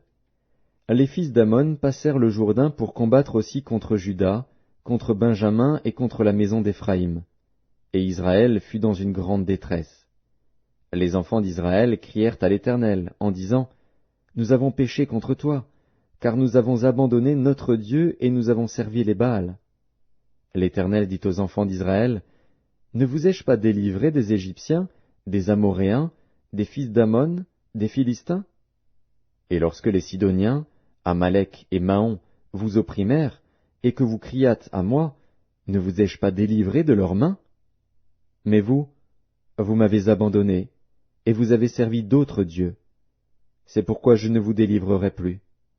Allez, invoquez les dieux que vous avez choisis, qu'ils vous délivrent au temps de votre détresse. » Les enfants d'Israël dirent à l'Éternel, « Nous avons péché, traite-nous comme il te plaira. Seulement, daigne nous délivrer aujourd'hui. » Et ils ôtèrent les dieux étrangers du milieu d'eux, et servirent l'Éternel, qui fut touché des maux d'Israël. Les fils d'Amon se rassemblèrent et campèrent en Galaad, et les enfants d'Israël se rassemblèrent et campèrent à Mitzpa. Le peuple, les chefs de Galaad se dirent l'un à l'autre, « Quel est l'homme qui commencera l'attaque contre les fils d'Amon? Il sera chef de tous les habitants de Galaad. » Juges, chapitre 11. Jephthé, le Galaadite, était un vaillant héros. Il était fils d'une femme prostituée, et c'est Galaad qui avait engendré Jephthé. La femme de Galaad lui enfanta des fils qui, devenus grands, chassèrent Jephthé et lui dirent, « Tu n'hériteras pas dans la maison de notre père, car tu es fils d'une autre femme. » Et Jephthé s'enfuit loin de ses frères, et il habita dans le pays de Tob. Des gens de rien se rassemblèrent auprès de Jephthé, et ils faisaient avec lui des excursions. Quelque temps après, les fils d'Amon firent la guerre à Israël.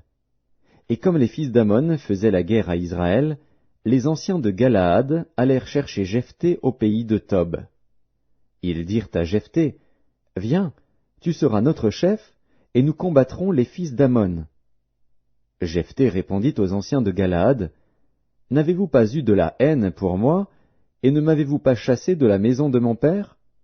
Pourquoi venez-vous à moi maintenant que vous êtes dans la détresse? » Les anciens de Galaad dirent à Jephthé, « Nous revenons à toi maintenant, afin que tu marches avec nous, que tu combattes les fils d'Amon, et que tu sois notre chef, celui de tous les habitants de Galaad. » Jephthé répondit aux anciens de Galaad, « Si vous me ramenez pour combattre les fils d'Amon, et que l'Éternel les livre devant moi, je serai votre chef. » Les anciens de Galaad dirent à Jephthé, « Que l'Éternel nous entende, et qu'il juge, si nous ne faisons pas ce que tu dis. » Et Jephthé partit avec les anciens de Galaad.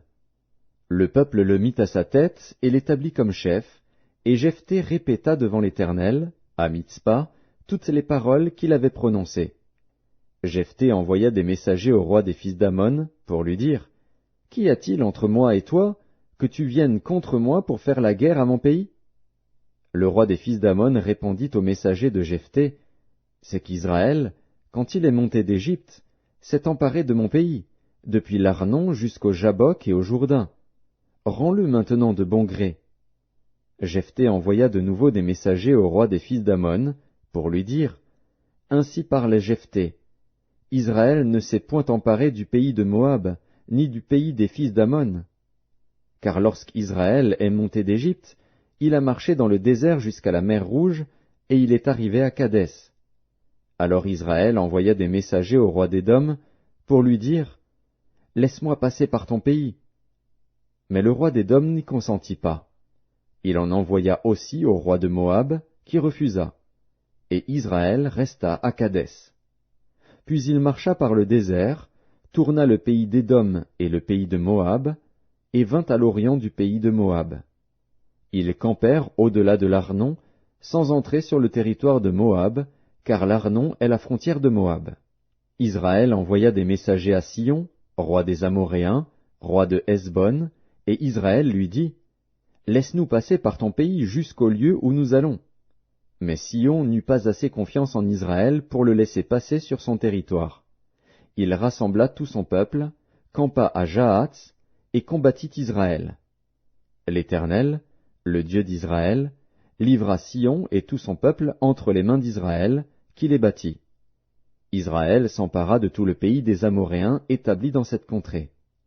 Ils s'emparèrent de tout le territoire des Amoréens, depuis l'Arnon jusqu'au Jabbok, et depuis le désert jusqu'au Jourdain. Et maintenant que l'Éternel, le Dieu d'Israël, a chassé les Amoréens devant son peuple d'Israël, est-ce toi qui aurais la possession de leur pays? Ce que ton Dieu Kémosh te donne à posséder, ne le posséderais-tu pas? Et tout ce que l'Éternel, notre Dieu, a mis en notre possession devant nous, nous ne le posséderions pas? Vaux-tu donc mieux que Balak, fils de Tsippor, roi de Moab? A-t-il contesté avec Israël, ou lui a-t-il fait la guerre? Voilà 300 ans qu'Israël habite à Hesbon et dans les villes de son ressort, à Aroër et dans les villes de son ressort, et dans toutes les villes qui sont sur les bords de l'Arnon. Pourquoi ne lui avez-vous pas enlevé pendant ce temps-là? Je ne t'ai point offensé, et tu agis mal avec moi en me faisant la guerre. Que l'Éternel, le juge, soit aujourd'hui juge entre les enfants d'Israël et les fils d'Ammon. Le roi des fils d'Ammon n'écouta point les paroles que Jephthé lui fit dire. L'esprit de l'Éternel fut sur Jephthé. Il traversa Galaad et Manassé. Il passa à Mitzpé de Galaad. Et de Mitzpé de Galaad, il marcha contre les fils d'Ammon. Jephthé fit un vœu à l'Éternel, et dit, Si tu livres entre mes mains les fils d'Ammon, quiconque sortira des portes de ma maison au devant de moi, à mon heureux retour de chez les fils d'Ammon, sera consacré à l'Éternel, et je l'offrirai en holocauste. Jephthé marcha contre les fils d'Ammon, et l'Éternel les livra entre ses mains. Il leur fit éprouver une très grande défaite, depuis Aroër jusque vers Minith, espace qui renfermait 20 villes, et jusqu'à Abel-Kéramim. Et les fils d'Ammon furent humiliés devant les enfants d'Israël. Jephthé retourna dans sa maison à Mitzpa. Et voici, sa fille sortit au-devant de lui avec des tambourins et des danses. C'était son unique enfant. Il n'avait point de fils et point d'autre fille. Dès qu'il la vit, il déchira ses vêtements et dit, Ah, ma fille, tu me jettes dans l'abattement, tu es au nombre de ceux qui me troublent. J'ai fait un vœu à l'Éternel, et je ne puis le révoquer. Elle lui dit, Mon père, si tu as fait un vœu à l'Éternel, traite-moi selon ce qui est sorti de ta bouche, maintenant que l'Éternel t'a vengé de tes ennemis, des fils d'Ammon. Et elle dit à son père, Que ceci me soit accordé. Laisse-moi libre pendant 2 mois. Je m'en irai, je descendrai dans les montagnes, et je pleurerai ma virginité avec mes compagnes. Il répondit, Va. Et il la laissa libre pour 2 mois. Elle s'en alla avec ses compagnes, et elle pleura sa virginité sur les montagnes. Au bout des 2 mois, elle revint vers son père, et il accomplit sur elle le vœu qu'il avait fait. Elle n'avait point connu d'homme. Dès lors s'établit en Israël la coutume que tous les ans les filles d'Israël s'en vont célébrer la fille de Jephthé, le Galaadite, 4 jours par année. Juges, chapitre 12. Les hommes d'Éphraïm se rassemblèrent, partirent pour le nord, et dirent à Jephthé, Pourquoi es-tu allé combattre les fils d'Ammon sans nous avoir appelés à marcher avec toi? Nous voulons incendier ta maison et te brûler avec elle. Jephthé leur répondit, Nous avons eu de grandes contestations, moi et mon peuple, avec les fils d'Ammon. Et quand je vous ai appelés, vous ne m'avez pas délivré de leurs mains. Voyant que tu ne venais pas à mon secours, j'ai exposé ma vie, et j'ai marché contre les fils d'Ammon. L'Éternel les a livrés entre mes mains. Pourquoi donc aujourd'hui montez-vous contre moi pour me faire la guerre? Jephthé rassembla tous les hommes de Galaad, et livra bataille à Éphraïm. Les hommes de Galaad battirent Éphraïm, parce que les Éphraïmites disaient, Vous êtes des fugitifs d'Éphraïm. Galaad est au milieu d'Éphraïm, au milieu de Manassé. Galaad s'empara des gués du Jourdain du côté d'Éphraïm. Et quand l'un des fuyards d'Éphraïm disait, Laissez-moi passer, les hommes de Galaad lui demandaient, Es-tu Éphraïmite?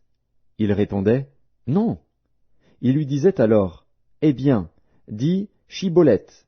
et il disait Siboleth, car il ne pouvait pas bien prononcer. Sur quoi les hommes de Galaad le saisissaient et l'égorgeaient près des gués du Jourdain. Il périt en ce temps-là 42 000 hommes d'Éphraïm.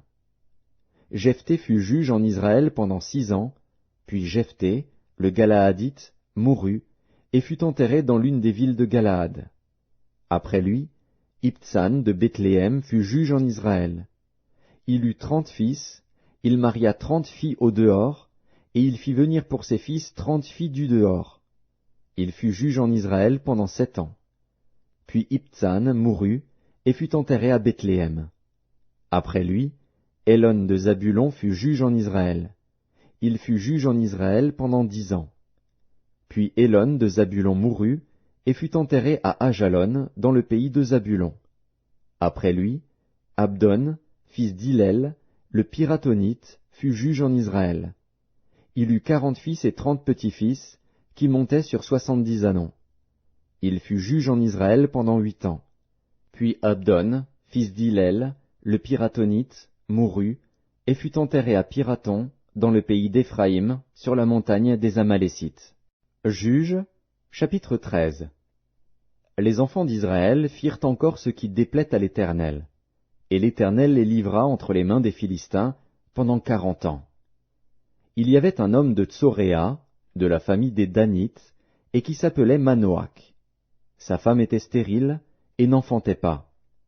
Un ange de l'Éternel apparut à la femme, et lui dit, « Voici, tu es stérile, et tu n'as point d'enfant. Tu deviendras enceinte, et tu enfanteras un fils. Maintenant prends bien garde, ne bois ni vin ni liqueur forte, et ne mange rien d'impur. Car tu vas devenir enceinte, et tu enfanteras un fils. Le rasoir ne passera point sur sa tête, parce que cet enfant sera consacré à Dieu dès le ventre de sa mère. Et ce sera lui qui commencera à délivrer Israël de la main des Philistins. » La femme alla dire à son mari, « Un homme de Dieu est venu vers moi, et il avait l'aspect d'un ange de Dieu, un aspect redoutable. Je ne lui ai pas demandé d'où il était, et il ne m'a pas fait connaître son nom. Mais il m'a dit, « Tu vas devenir enceinte, et tu enfanteras un fils. Et maintenant ne bois ni vin ni liqueur forte, et ne mange rien d'impur, parce que cet enfant sera consacré à Dieu dès le ventre de sa mère jusqu'au jour de sa mort. » Manoach fit cette prière à l'Éternel. « Ah, Seigneur, que l'homme de Dieu que tu as envoyé vienne encore vers nous, et qu'il nous enseigne ce que nous devons faire pour l'enfant qui naîtra. » Dieu exauça la prière de Manoach, et l'ange de Dieu vint encore vers la femme. Elle était assise dans un champ, et Manoach, son mari, n'était pas avec elle. Elle courut promptement donner cette nouvelle à son mari, et lui dit, « Voici, l'homme qui était venu l'autre jour vers moi m'est apparu. » Manoach se leva, suivit sa femme, alla vers l'homme, et lui dit, « Est-ce toi qui as parlé à cette femme ?» Il répondit, « C'est moi. » Manoach dit, « Maintenant, si ta parole s'accomplit, que faudra-t-il observer à l'égard de l'enfant, et qui aura-t-il à faire ?» L'ange de l'Éternel répondit à Manoach, « La femme s'abstiendra de tout ce que je lui ai dit. Elle ne goûtera d'aucun produit de la vigne, elle ne boira ni vin ni liqueur forte, et elle ne mangera rien d'impur. Elle observera tout ce que je lui ai prescrit. » Manoach dit à l'ange de l'Éternel, « Permets-nous de te retenir, et de t'apprêter un chevreau. » L'ange de l'Éternel répondit à Manoach, « Quand tu me retiendrais, je ne mangerai pas de ton mets. Mais si tu veux faire un holocauste, tu l'offriras à l'Éternel. » Manoach ne savait point que ce fût un ange de l'Éternel. Et Manoach dit à l'ange de l'Éternel, « Quel est ton nom, afin que nous te rendions gloire, quand ta parole s'accomplira ?» L'ange de l'Éternel lui répondit, « Pourquoi demandes-tu mon nom? Il est merveilleux. » Manoach prit le chevreau et l'offrande, et fit un sacrifice à l'Éternel sur le rocher. Il s'opéra un prodige, pendant que Manoach et sa femme regardaient. Comme la flamme montait de dessus l'autel vers le ciel, l'ange de l'Éternel monta dans la flamme de l'autel. À cette vue, Manoach et sa femme tombèrent la face contre terre. L'ange de l'Éternel n'apparut plus à Manoach et à sa femme. Alors Manoach comprit que c'était l'ange de l'Éternel, et il dit à sa femme, « Nous allons mourir, car nous avons vu Dieu. » Sa femme lui répondit, « Si l'Éternel eût voulu nous faire mourir, il n'aurait pas pris de nos mains l'holocauste et l'offrande, il ne nous aurait pas fait voir tout cela, et il ne nous aurait pas maintenant fait entendre pareille chose. » La femme enfanta un fils, et lui donna le nom de Samson. L'enfant grandit, et l'Éternel le bénit. Et l'Esprit de l'Éternel commença à l'agiter à Machané-Dan, entre Tsoréa et Eshtaol. Juges, chapitre 14. Samson descendit à Timna, et il y vit une femme parmi les filles des Philistins.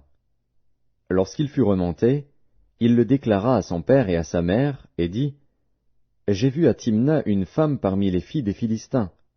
Prenez-la maintenant pour ma femme. » Son père et sa mère lui dirent, « N'y a-t-il point de femme parmi les filles de tes frères et dans tout notre peuple, que tu ailles prendre une femme chez les Philistins, qui sont incirconcis? » Et Samson dit à son père, « Prends-la pour moi, car elle me plaît. » Son père et sa mère ne savaient pas que cela venait de l'Éternel, car Samson cherchait une occasion de dispute de la part des Philistins.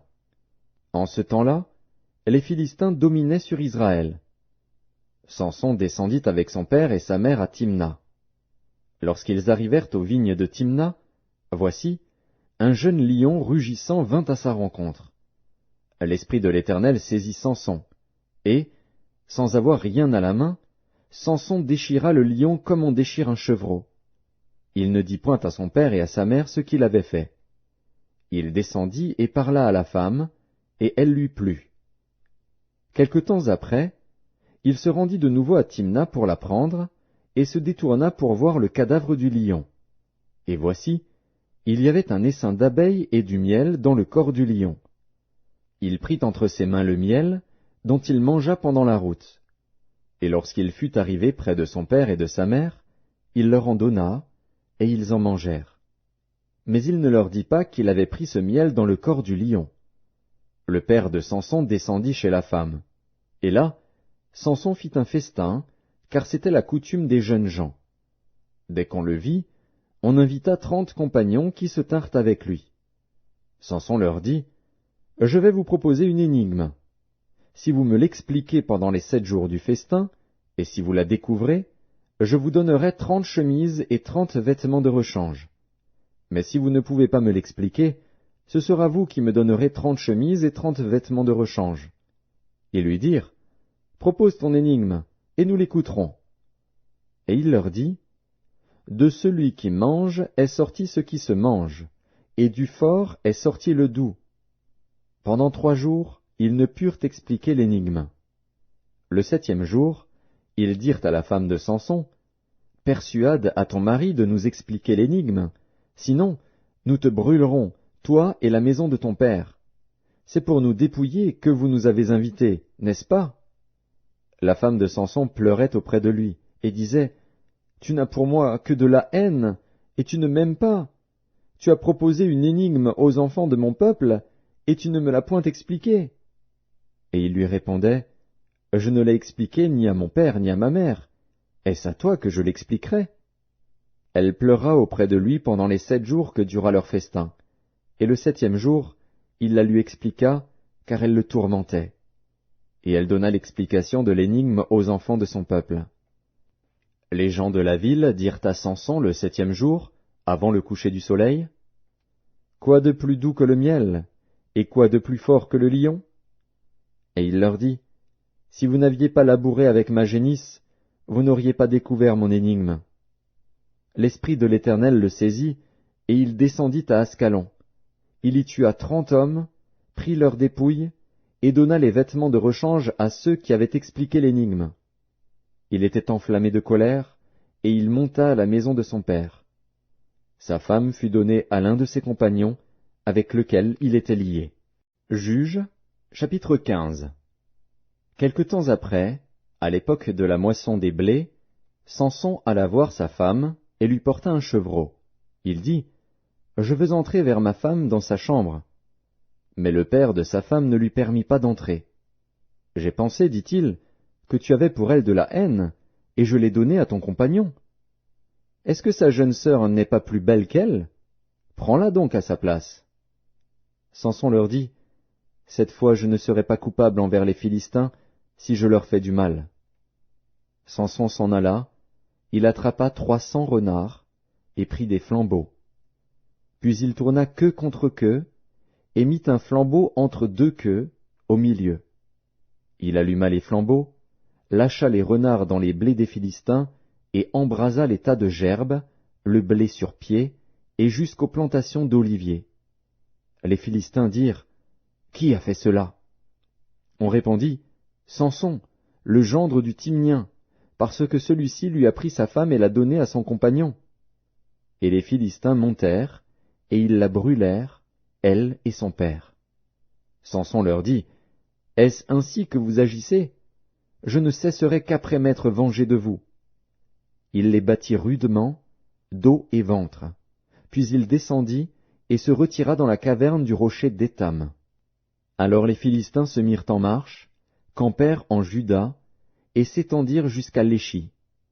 Les hommes de Juda dirent, « Pourquoi êtes-vous montés contre nous ?»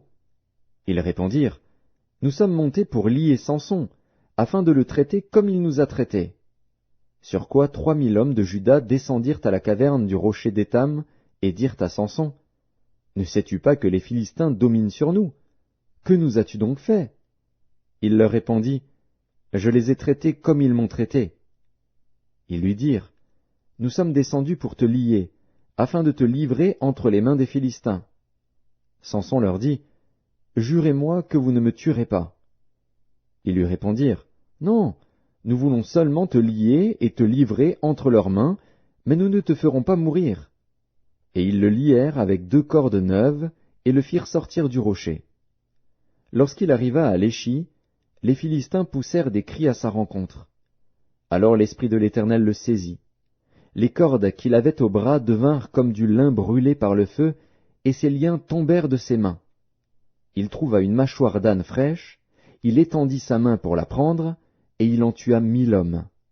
Et Samson dit, « Avec une mâchoire d'âne, un monceau, 2 monceaux. Avec une mâchoire d'âne, j'ai tué 1000 hommes. » Quand il eut achevé de parler, il jeta de sa main la mâchoire. Et l'on appela ce lieu Ramath-Léchi.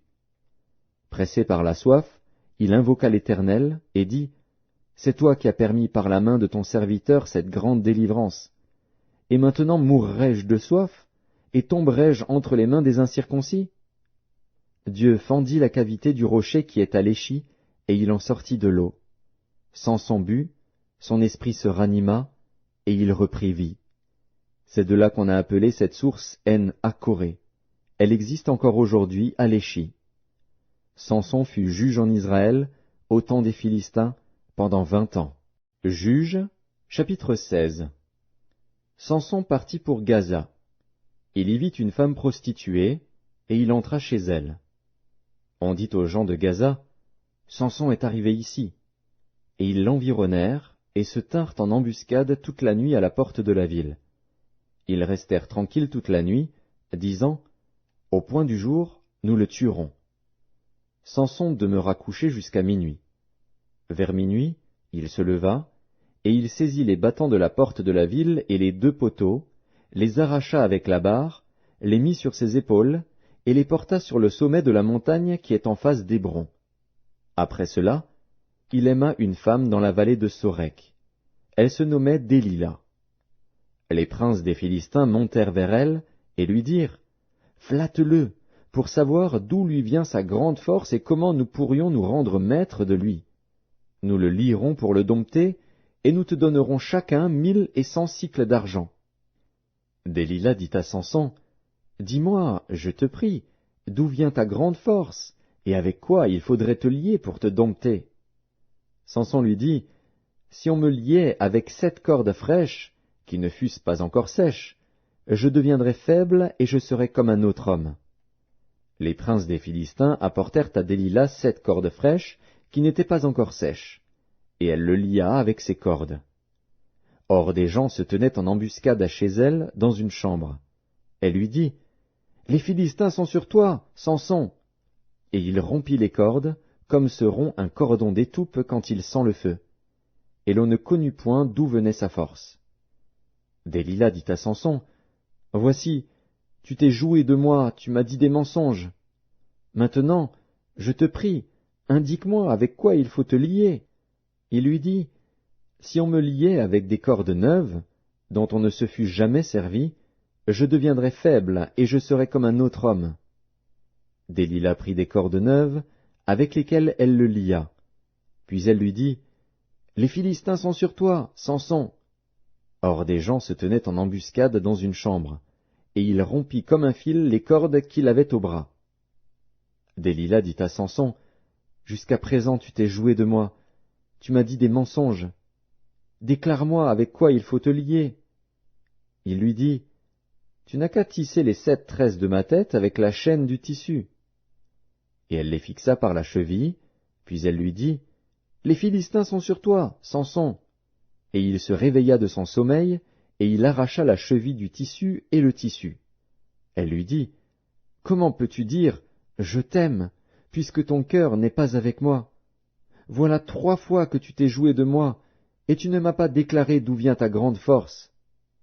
Comme elle était chaque jour à le tourmenter et à l'importuner par ses instances, son âme s'impatienta à la mort, il lui ouvrit tout son cœur, et lui dit, le rasoir n'a point passé sur ma tête, parce que je suis consacré à Dieu dès le ventre de ma mère. Si j'étais rasé, ma force m'abandonnerait, je deviendrais faible, et je serais comme tout autre homme. Délila, voyant qu'il lui avait ouvert tout son cœur, envoya appeler les princes des Philistins, et leur fit dire, montez cette fois, car il m'a ouvert tout son cœur. Et les princes des Philistins montèrent vers elle, et apportèrent l'argent dans leurs mains. Elle l'endormit sur ses genoux, et ayant appelé un homme, elle rasa les 7 tresses de la tête de Samson, et commença ainsi à le dompter. Il perdit sa force. Elle dit alors, les Philistins sont sur toi, Samson. Et il se réveilla de son sommeil, et dit, je m'en tirerai comme les autres fois, et je me dégagerai. Il ne savait pas que l'Éternel s'était retiré de lui. Les Philistins le saisirent, et lui crevèrent les yeux. Ils le firent descendre à Gaza, et le lièrent avec des chaînes d'airain. Il tournait la meule dans la prison. Cependant les cheveux de sa tête recommençaient à croître, depuis qu'il avait été rasé. Or les princes des Philistins s'assemblèrent pour offrir un grand sacrifice à Dagon, leur dieu, et pour se réjouir. Ils disaient, notre Dieu a livré entre nos mains Samson, notre ennemi. Et quand le peuple le vit, ils célébrèrent leur Dieu, en disant, notre Dieu a livré entre nos mains notre ennemi, celui qui ravageait notre pays, et qui multipliait nos morts. Dans la joie de leur cœur, ils dirent, qu'on appelle Samson, et qu'il nous divertisse. Ils firent sortir Samson de la prison, et il joua devant eux. Ils le placèrent entre les colonnes. Et Samson dit au jeune homme qui le tenait par la main, laisse-moi, afin que je puisse toucher les colonnes sur lesquelles repose la maison et m'appuyer contre elles.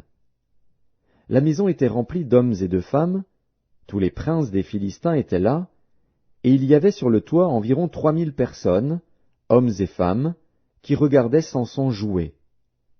Alors Samson invoqua l'Éternel, et dit, Seigneur Éternel, souviens-toi de moi, je te prie, ô Dieu, donne-moi de la force seulement 7 fois, et que d'un seul coup je tire vengeance des Philistins pour mes 2 yeux.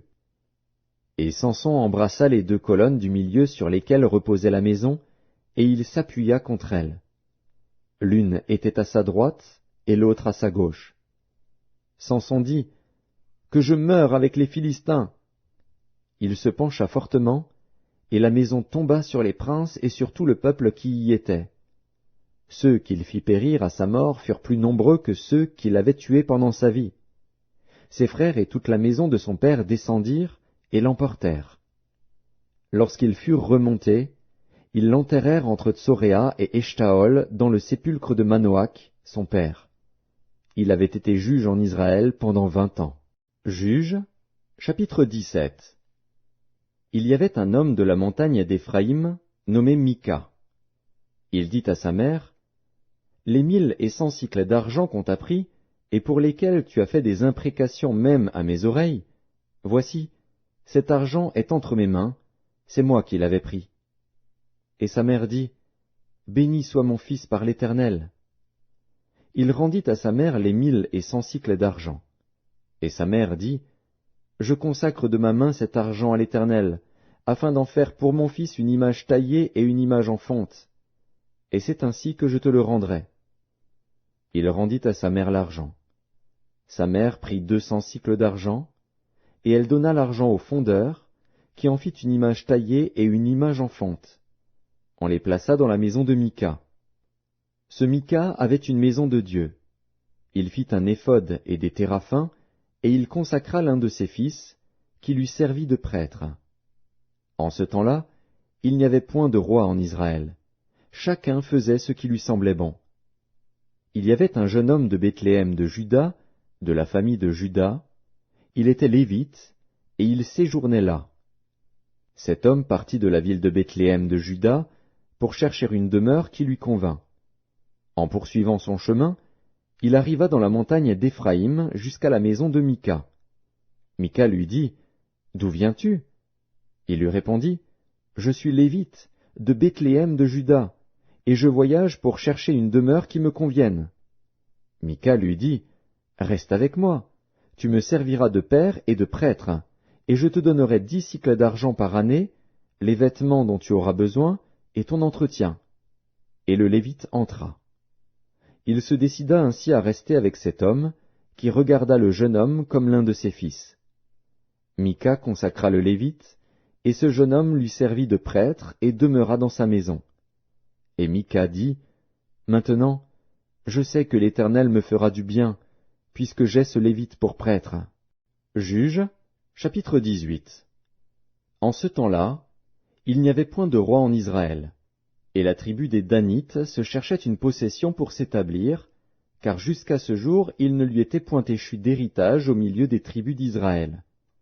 Les fils de Dan prirent sur eux tous, parmi leurs familles, 5 hommes vaillants, qu'ils envoyèrent de Tsoréa et d'Eshtaol, pour explorer le pays et pour l'examiner. Ils leur dirent, « Allez, examinez le pays. » Ils arrivèrent dans la montagne d'Éphraïm jusqu'à la maison de Mika, et ils y passèrent la nuit. Comme ils étaient près de la maison de Mika, ils reconnurent la voix du jeune Lévite, s'approchèrent et lui dirent, « Qui t'a amené ici? Que fais-tu dans ce lieu? Et qu'as-tu ici? » Il leur répondit, « Mika fait pour moi telle et telle chose. Il me donne un salaire, et je lui sers de prêtre. » Ils lui dirent, « Consulte Dieu, afin que nous sachions si notre voyage aura du succès. » Et le prêtre leur répondit, « Allez en paix. Le voyage que vous faites est sous le regard de l'Éternel. » Les 5 hommes partirent, et ils arrivèrent à Laïs. Ils virent le peuple qui y était vivant en sécurité à la manière des Sidoniens, tranquille et sans inquiétude. Il n'y avait dans le pays personne qui leur fît le moindre outrage en dominant sur eux. Ils étaient éloignés des Sidoniens, et ils n'avaient pas de liaison avec d'autres hommes. Ils revinrent auprès de leurs frères à Tsoréa et Eshtaol, et leurs frères leur dirent, « Quelle nouvelle apportez-vous » ? « Allons, répondirent-ils, montons contre eux, car nous avons vu le pays, et voici, il est très bon. » « Quoi? Vous restez sans rien dire? Ne soyez point paresseux à vous mettre en marche pour aller prendre possession de ce pays. Quand vous y entrerez, vous arriverez vers un peuple en sécurité. Le pays est vaste, et Dieu l'a livré entre vos mains. C'est un lieu où rien ne manque de tout ce qui est sur la terre. 600 hommes de la famille de Dan partirent de Tsoréa et d'Eshtaol, munis de leurs armes de guerre. Ils montèrent et campèrent à Kirjat-Jéarim en Juda. C'est pourquoi ce lieu, qui est derrière Kirjat-Jéarim, a été appelé jusqu'à ce jour Makhanedan. Ils passèrent de là dans la montagne d'Éphraïm, et ils arrivèrent jusqu'à la maison de Mika. Alors les 5 hommes qui étaient allés pour explorer le pays de Laïs prirent la parole et dirent à leurs frères, « Savez-vous qu'il y a dans ces maisons-là un éphod, des téraphins, une image taillée et une image en fonte? Voyez maintenant ce que vous avez à faire. » Ils s'approchèrent de là, entrèrent dans la maison du jeune Lévite, dans la maison de Mika, et lui demandèrent comment il se portait. Les 600 hommes d'entre les fils de Dan, munis de leurs armes de guerre, se tenaient à l'entrée de la porte. Et les 5 hommes qui étaient allés pour explorer le pays montèrent et entrèrent dans la maison. ils prirent l'image taillée, l'éphod, les téraphins et l'image en fonte, pendant que le prêtre était à l'entrée de la porte avec les 600 hommes munis de leurs armes de guerre. Lorsqu'ils furent entrés dans la maison de Mika, et qu'ils eurent pris l'image taillée, l'éphod, les téraphins et l'image en fonte, le prêtre leur dit, « Que faites-vous » Ils lui répondirent, « Tais-toi, mets ta main sur ta bouche, et viens avec nous. Tu nous serviras de père et de prêtre. Vaut-il mieux que tu serves de prêtre à la maison d'un seul homme, ou que tu serves de prêtre à une tribu et à une famille en Israël » Le prêtre éprouva de la joie dans son cœur. Il prit l'éphod, les téraphins et l'image taillée, et se joignit à la troupe.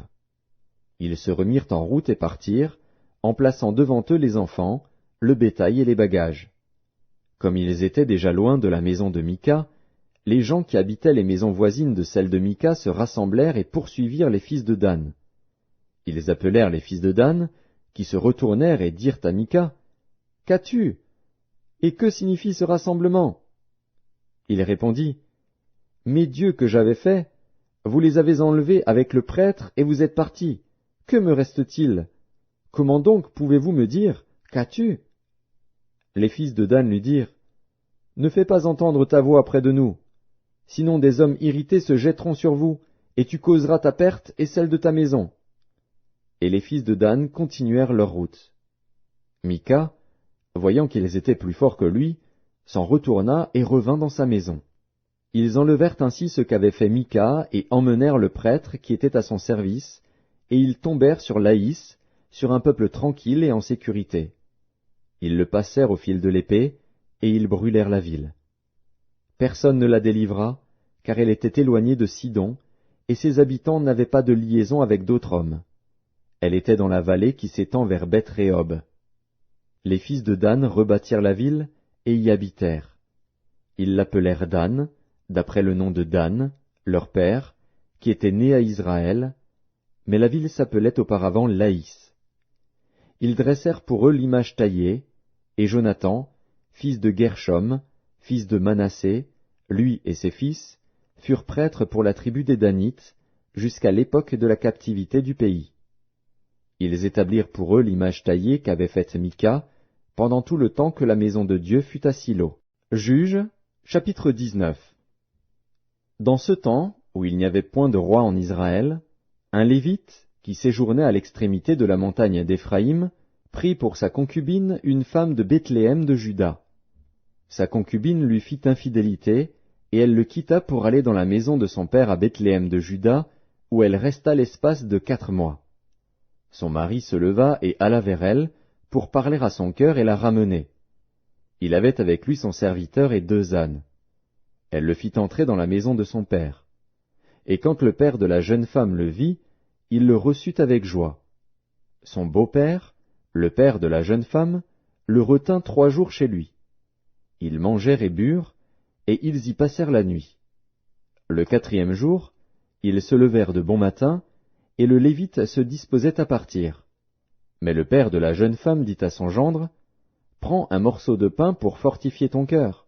Vous partirez ensuite. » Et ils s'assirent, et ils mangèrent et burent eux 2 ensemble. Puis le père de la jeune femme dit au mari, « Décide-toi donc à passer la nuit, et que ton cœur se réjouisse. » Le mari se levait pour s'en aller, mais, sur les instances de son beau-père, il passa encore la nuit. Le 5e jour, il se leva de bon matin pour partir. Alors le père de la jeune femme dit, « Fortifie ton cœur, je te prie, et restez jusqu'au déclin du jour. » Et ils mangèrent eux 2. Le mari se levait pour s'en aller, avec sa concubine et son serviteur. Mais son beau-père, le père de la jeune femme, lui dit, « Voici, le jour baisse, il se fait tard, passez donc la nuit. Voici, le jour est sur son déclin, passe ici la nuit, et que ton cœur se réjouisse.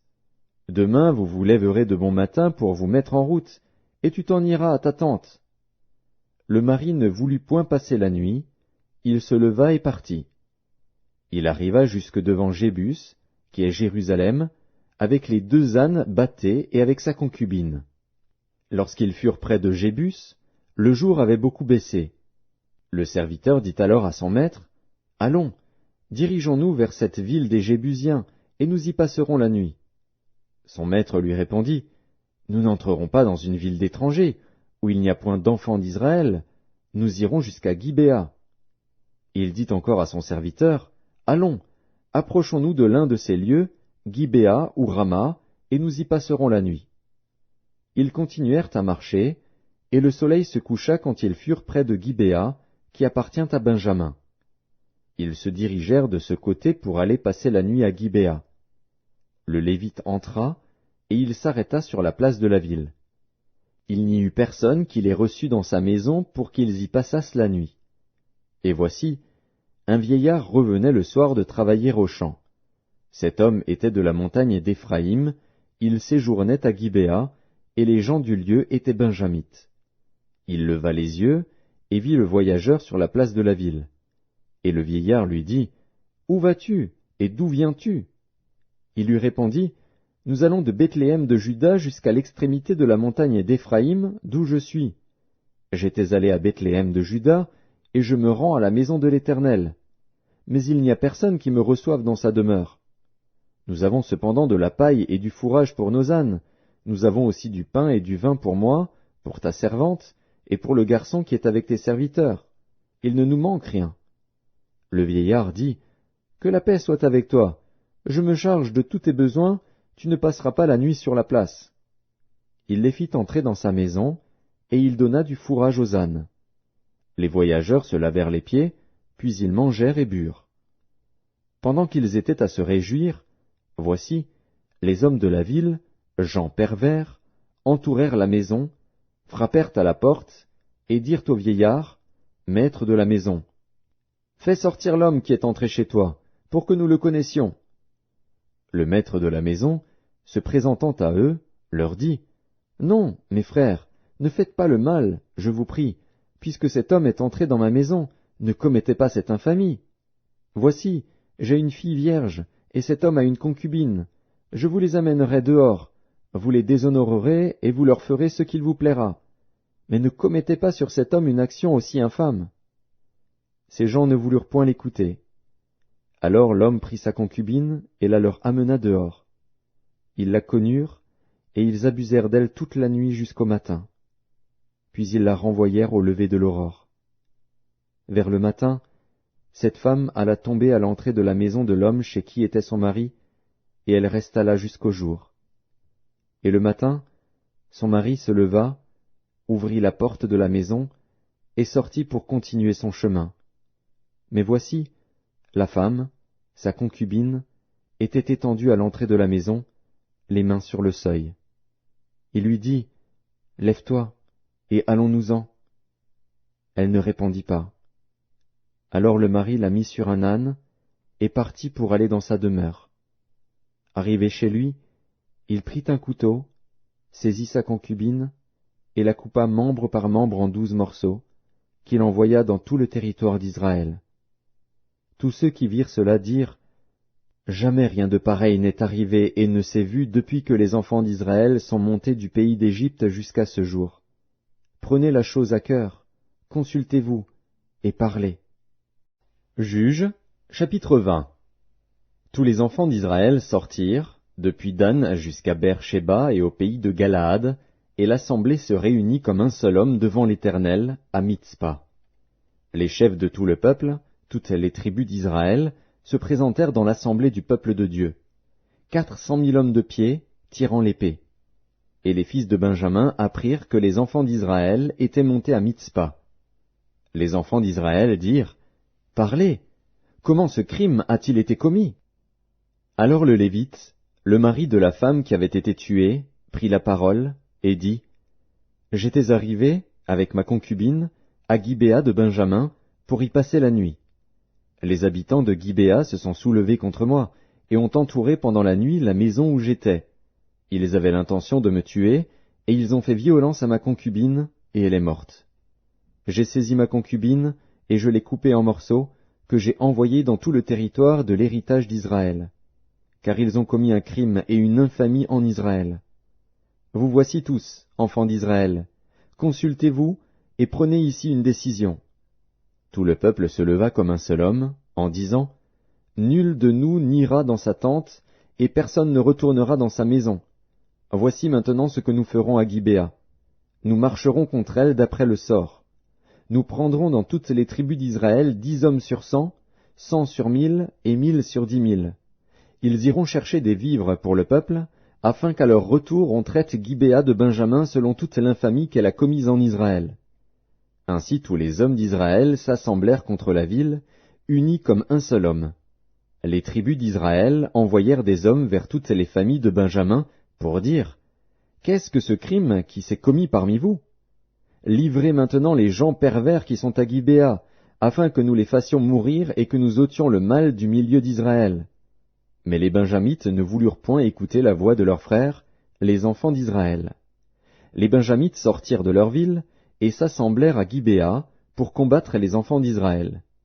Le dénombrement que l'on fit en ce jour des Benjamites sortis des villes fut de 26 000 hommes, tirant l'épée, sans compter les habitants de Gibéa formant 700 hommes d'élite.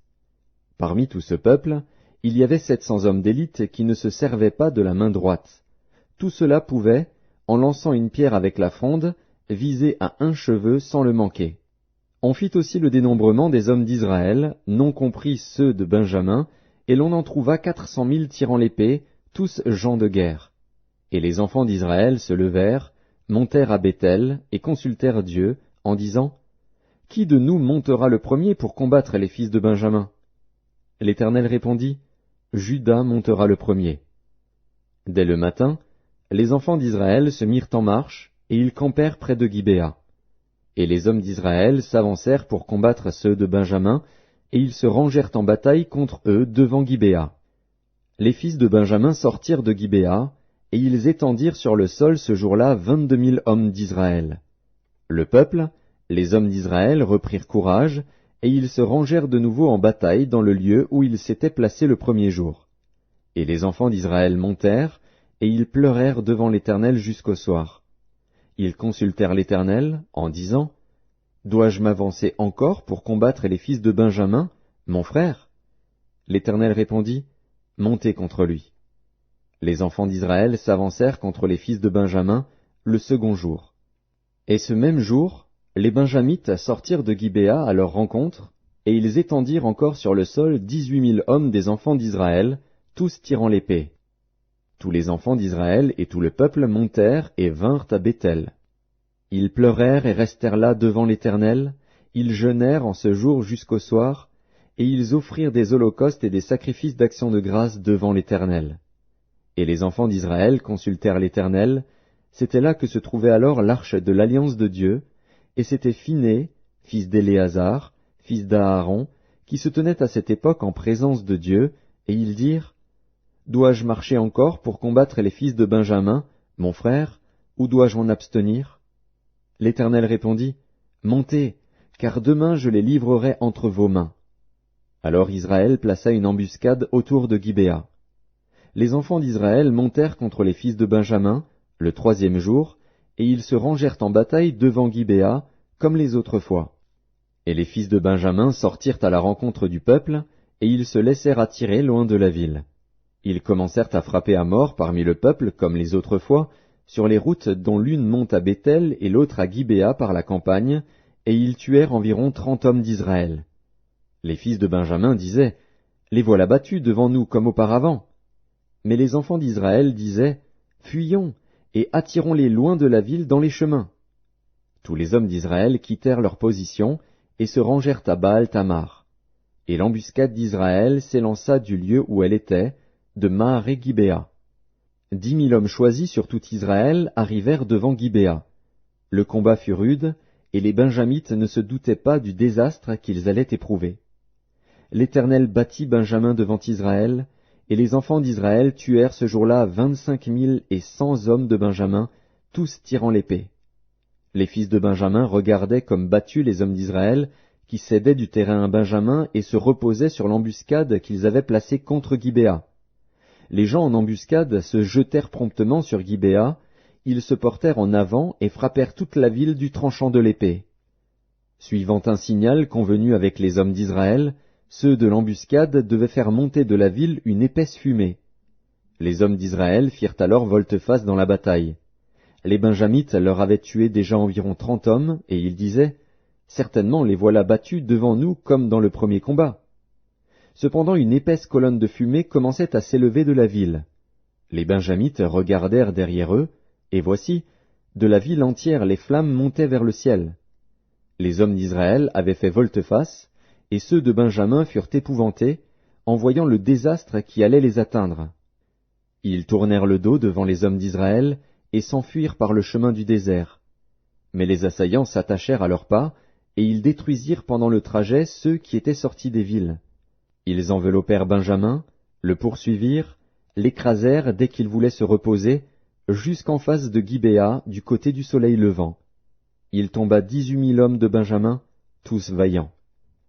Parmi ceux qui tournèrent le dos pour s'enfuir vers le désert au rocher de Rimon, les hommes d'Israël en firent périr 5 000 sur les routes. Ils les poursuivirent jusqu'à Guidéom, et ils en tuèrent 2 000.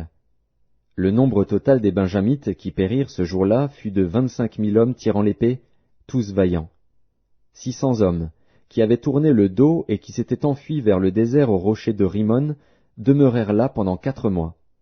Les hommes d'Israël revinrent vers les fils de Benjamin, et ils les frappèrent du tranchant de l'épée, depuis les hommes des villes jusqu'au bétail, et tout ce que l'on trouva. Ils mirent aussi le feu à toutes les villes qui existaient. Juges, chapitre 21.